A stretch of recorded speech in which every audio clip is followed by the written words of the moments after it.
Hindu vote bank में सेंध लगाने के लिए सारे दाव पेच आजमा रहा है और उसको लाभ भी मिल रहा है। मेरा बड़ा सवाल यह है, और उसको लाभ भी मिल रहा है। आज इस बड़े प्रश्न के साथ इस चर्चा को मैं आगे बढ़ाऊंगा। मेरे साथ प्रेम शुक्ला है इस चर्चा के अंदर, मेरे साथ वारिस पठान है, मेरे साथ आनंद दुबे है, विवेक श्रीवास्तव है।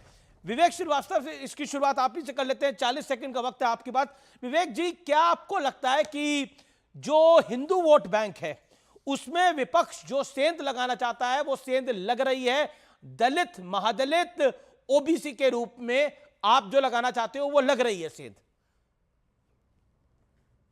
नहीं, बात सेंध की नहीं है भाई। बात है कि सारी पार्टियां अपने अपने तरीके से चाहती हैं कि लोग उनसे जुड़े, वोट दें, सरकारें उनकी बने, तो सबका राइट है। मोहन भागवत जी डरे हुए हैं, नरेंद्र मोदी घबराए हुए हैं। जिस दिन से न्यूज़ 18 पे एग्जिट पोल आपने किया है हरियाणा को लेकर के, कश्मीर को लेकर के, अमीश देवगन जी, मैं दक्षिण भारत की यात्रा पे था, तेलंगाना घूमता हुआ आज बेंगलोर में हूं, कर्नाटक में।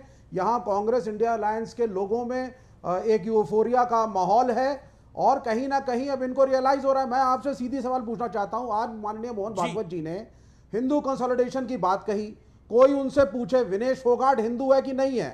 वो लड़कियां जो लड़ रही थी जंतर मंतर पे, वो हिंदू थी या नहीं थी? आप वहां क्यों नहीं पहुंचे? 65,000 महिलाओं। विवेक, मेरा प्रश्न ये है, मेरा प्रश्न ये है, देखिए मैं एक आंकड़ों के तहत बात कर रहा हूं। मैंने 2024 का पूरा विश्लेषण निकाला और मैं आंकड़ों के बगैर बात नहीं करता। मुसलमान वोट कांग्रेस को 38%, कांग्रेस उसके अलायंस को, बीजेपी को 8%। अगर हम दूसरी तरफ देखें तो दलित और आदिवासियों का अधिकतर वोट बीजेपी के खेमे में जा रहा है। लेकिन ये वोट तब पड़ा जब एक नैरेटिव बिल्ड करने का प्रयास हुआ कि आरक्षण समाप्त करने वाली है बीजेपी, जो कि गलत था, फेक था, झूठा था। उसके बाद संविधान बदलने वाला है, इसको लेकर भी ये भी बीजेपी के लिए काउंटर प्रोडक्टिव साबित हुआ।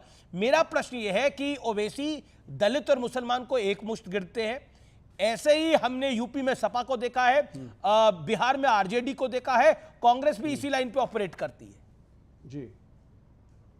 जी देखिए, मेरा बड़ा क्लियर है, आपके डेटा से मैं एग्री करता हूं। अगर आपने डेटा दिया है तो वो बिल्कुल जेन्युइन है, उसके ऊपर कोई क्वेश्चन मार्क नहीं।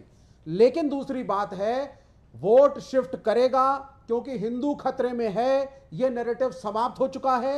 इकोनॉमिक डिजास्टर्स हैं, महंगाई बढ़ चुकी है, पढ़ाई महंगी है, health care out of the reach है। नहीं, देखिए ये हेल्थ केयर आज से 10 साल पहले के सस्ता था, महंगाई के पहले 10 साल पहले सस्ती थी, महंगाई के बच्चों की पढ़ाई के 10 साल पहले सस्ती थी। ये आई थिंक दिस ये जो पॉइंट है, ये पॉइंट जब हम रोटी कपड़ा और मकान, मनोज कुमार की फिल्म तब आई थी जब हम जानते हैं क्या हालात थे।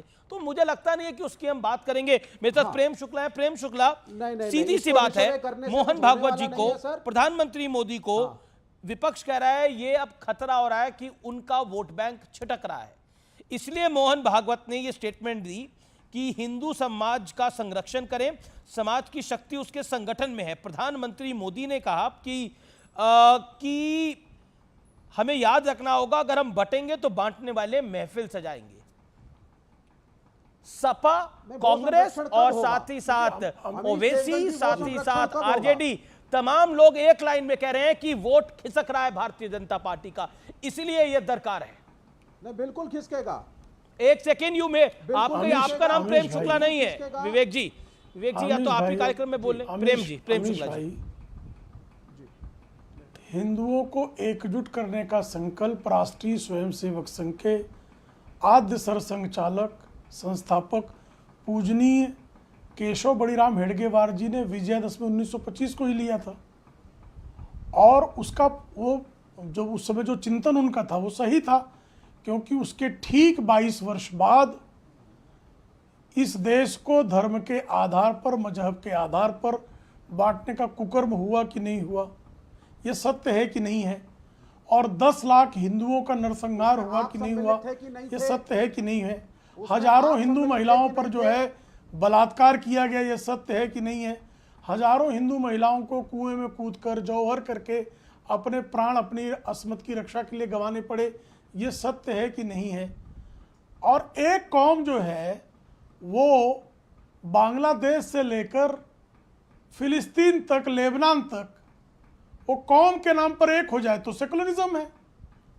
वो हिजबुल्लाह जो एक आतंकी संगठन था, है, जिसको 24 देशों ने, गल्फ कोऑपरेशन काउंसिल ने भी हिजबुल्लाह को आतंकी संगठन का, मैं अकेले जो है सिर्फ यूरोपियन यूनियन की बात नहीं कर रहा हूं, कनाडा की बात नहीं कर रहा हूं, यूके की बात नहीं कर रहा हूं, बल्कि गल्फ कोऑपरेशन काउंसिल जिसके मेंबर यूनाइटेड अरब एमिरेट्स हैं, सऊदी अरेबिया है, वो भी जिसको आतंकवादी संगठन मानता है, उस आतंकवादी संगठन के समर्थन में नारे लगाए जाएं तो यह सेकुलरिज्म है।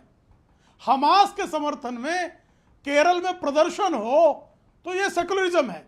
हिंदू एक हो जाओ की बात करते ही तमाम लोगों को मिर्ची क्यों लग जाती है भाई? नहीं, हिंदुओं को एक होने से क्या पीड़ा है? ठीक है, आपने यू मेड योर पॉइंट। वारिस पठान, अगर हिंदू एक हो रहा है तो इसमें पीड़ा क्या है? पवन खेड़ा हो, असउद्दीन ओवैसी हो, ये तमाम लोग बयान दे रहे हैं खतरा भारत के मुसलमानों को, हिंदुओं को, दलितों को, आदिवासियों को किससे है? वो नरेंद्र मोदी और मोहन भागवत, उनके लिए खतरा है। अच्छा, आदिवासी और दलितों को तो आप हिंदू ही नहीं मानते, क्यों वारिस पठान?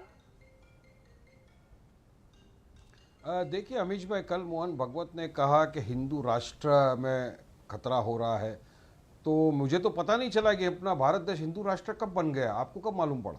क्या मोदी जी ने डिक्लेयर किया? क्या पार्लियामेंट में कोई कानून पास हुआ?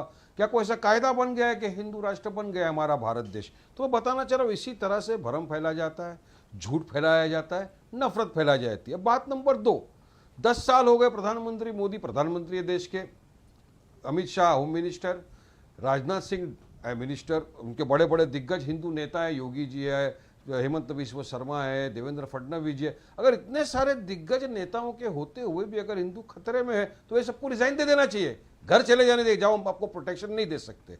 बात नंबर 3, हिंदू कैसे खतरे में है देश में?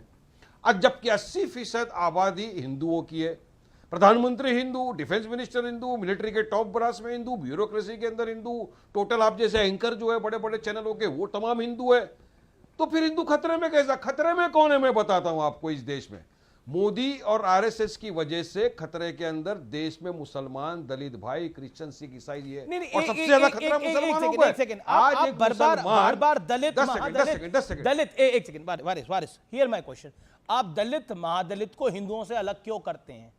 ये भी तो हिंदू ही है। कौन दलित महादलित हिंदू नहीं है क्या? सुनिए, अरे भाई सुनिए, खतरे में कौन है सबसे ज्यादा? मैं प्रश्न आपसे पूछ रहा हूं, दलित महादलित क्या हिंदू नहीं है? प्रश्न का जवाब क्या इस देश का ओबीसी हिंदू नहीं है? अरे तो पश्चिम, मैं पूछ रहा हूं, बंगाल के अंदर जो हिंदुओं का नरसंहार हुआ, क्या उसमें दलित महादलित नहीं थे? जो पाकिस्तान में नरसंहार हुआ उसमें दलित महादलित और ओबीसी नहीं थे क्या? बीजेपी का बांट रही है ना, बीजेपी का। जब 2014 से पहले बम फटते थे तो पूछ के भरते थे कि उसके अंदर दलित मर रहे हैं, महादलित मर रहे हैं, ओबीसी मर रहे हैं, ब्राह्मण मर रहे हैं, जाटव मर रहे हैं, खतरे में कौन है? गुर्जर मर रहे हैं।